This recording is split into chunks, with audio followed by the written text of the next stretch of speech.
Hi, I'm Thomas with Believe in the Run. This is Megan with Believe in the Run. And today, Megan, what are we talking about? The New Balance SC Trainer V3.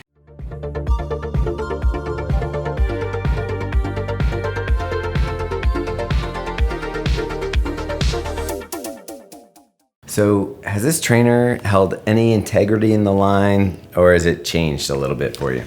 I feel like it's kind of been all over the place. It's always been one of our favorite shoes every year. I think the original SC Trainer, which we've got right here, I would consider this the original super trainer. It kind of came out and we weren't sure what exactly it was, and then we learned it's basically a daily trainer with a bunch of race day technologies in it. Yeah, it's a dial down race day shoe. Stuff that they learned from developing the race day shoes went into this shoe. But I don't think it's the first one that did that, but we'll argue about that on another time. But so our main complaint about this shoe was that it was quite heavy. And then they came out with V2 and they dropped nearly an ounce of weight, at least for my women's 7.5. So I felt like that was exciting. And we did say it took some of the fun out of the shoe. Well, it lowered the stack, Meg, Yeah. and the squishiness of the foam didn't come through like it did on the first one. Now, there's some loyal, original SC Trainer fans. They kind of wish it still had that big, squishy, bouncy feel. Let's talk about what has changed here. I mean, it's pretty much top to bottom. Yeah. Pretty different. Brand new upper, the Fantomfit upper. You're gonna see a much more cohesive line in the SE lineup. So Yep. the Elite, the Trainer, and Fuel even cell. the Rebel. Yeah, all the fuel cell shoes are gonna have a similar look, and they've brought in elements to the upper that also make it look like it's part of a family. Yeah. So this Fantomfit it's really nice. It does a good job of just locking the foot down. You've got a gusseted tongue here. It fit true to size. There's not a ton of padding around the collar and heel, but it's enough that it feels comfortable in like a daily trainer. While Megan says it fits true to size, I would agree with her, although I did get some rubbing on my big toe along this side that turned into a pretty nasty blister. I'm not sure if it was a combo of the socks and the shoe that I was wearing that caused the problem, but obviously didn't feel good, and it happened to be on a longer run, a double-digit run in the shoes. Up until that, other than that, the shoe felt pretty good. Yeah, so let's talk about this midsole, which is a pretty exciting update. You can tell the geometries, like Thomas was saying, all of the fuel cell line has a very similar look to it. That's the Pacer, and then also you have the race day Elite shoe. So again, these all look very similar in their aesthetics, but this composition, so this fuel cell foam is the same foam that's in the Rebel. So it's 20% Peba blend. So it's not going to be race day, but it's going to be bouncier than the previous version. Yeah, don't get too excited about the Peba. It doesn't like change the dynamic feeling of the shoe. It really does provide a nice lighter weight cushioned ride. Now, Meg, when you took it out of the box, did the characteristics change in this foam? Yeah, I think so. Especially from V2, I just felt like it kind of reminded me more of V1 actually, where it felt like you had more stack underfoot, which I really, really liked. But I almost felt like it needed a break-in period where I didn't love it on my first run, but the more I've run in it, the more I've enjoyed it. Yeah, and that's where I was with it. When we first tried it, we were out in San Luis Obispo with Running Warehouse, and we got to run around in it, and I was like, wow, this feels a lot firmer than I was expecting. Now, once I got it back and put more miles on it, it felt like it started softening up a bit, and that's where I started to appreciate that little 20% of Pebax in the midsole, where you kind of felt like it had that resilient bounce to it. The other thing they changed is the shape of the carbon fiber plate. So it's now forked.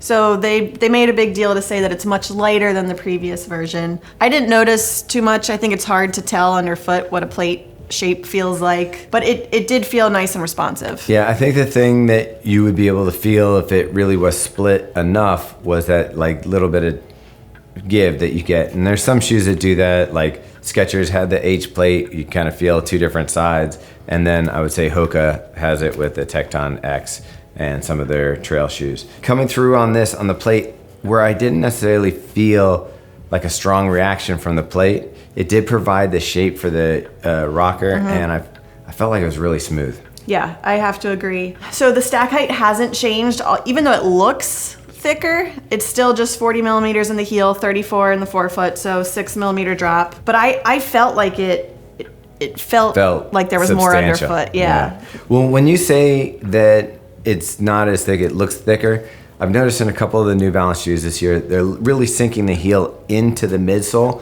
which is going to help you with stability. You're not sitting up on top of that big platform.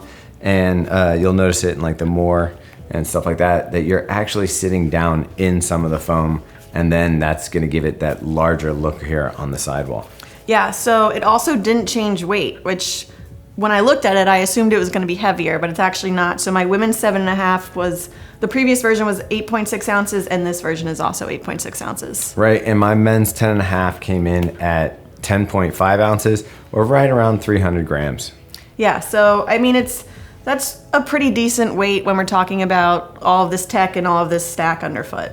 All right, so one of the complaints that people had about the previous version was the plate was really close to the ground so that you could get like some contact, whether it's rocks or whatever. In this shoe, you can see it here. They kind of retooled it. It's a little more closed off in the forefoot. While it still has a deep valley that you could potentially catch something in, it's not really gonna happen. It's not something that's gonna bother me. Yeah, they've also adjusted the outsole a little bit, so the rubber placement you can see is just a little bit different, but I feel like they have it, they've placed it where you need it, where you're gonna be seeing the most wear. Well, yeah, it would have been an easy place to like cut more weight out of the shoe by having that plate closer like they did before, but I think I like having it protected. Overall, what are you thinking? Is this a green light? Do you like this shoe? It's a green light for me, other than the fact that it tore up my big toe. So if I can get the fit figured out and the sock figured out, when I did shorter runs, it didn't happen. It was on a longer run. It was also quite humid out, so there's a lot of moisture on the shoe that could have contributed to the situation. But overall, I like the ride of the shoe. I like the direction the shoe is going. And we're looking at shoes nowadays. And this one actually for a daily trainer that you could do longer miles in and maybe even do some pickups in the shoe if you wanted.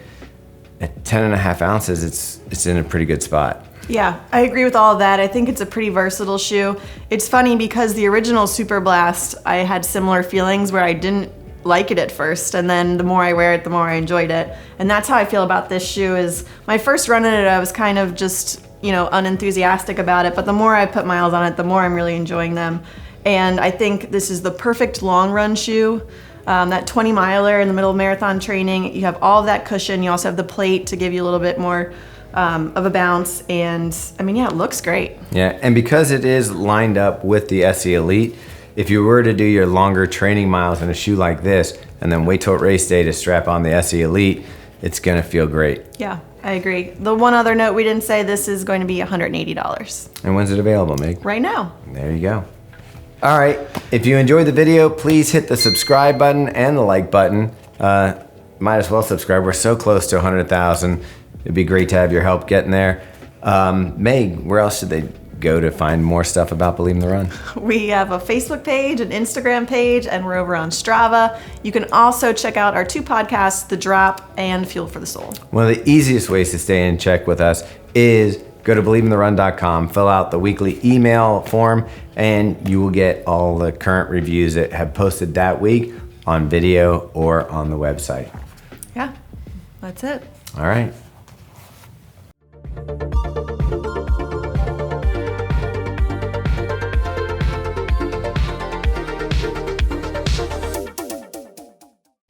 Hi, this is Thomas. Believe in the Run? No, I'm going to try that again. Out of the gate. How that? Oh my God, dude. All right, hold on one sec. Our videographer over there is going to die. All right. Hi, this is Thomas with Believe in the Run.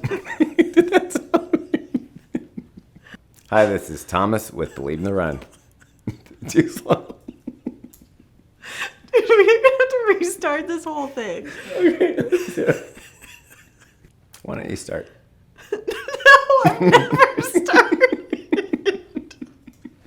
Hi, it's Thomas.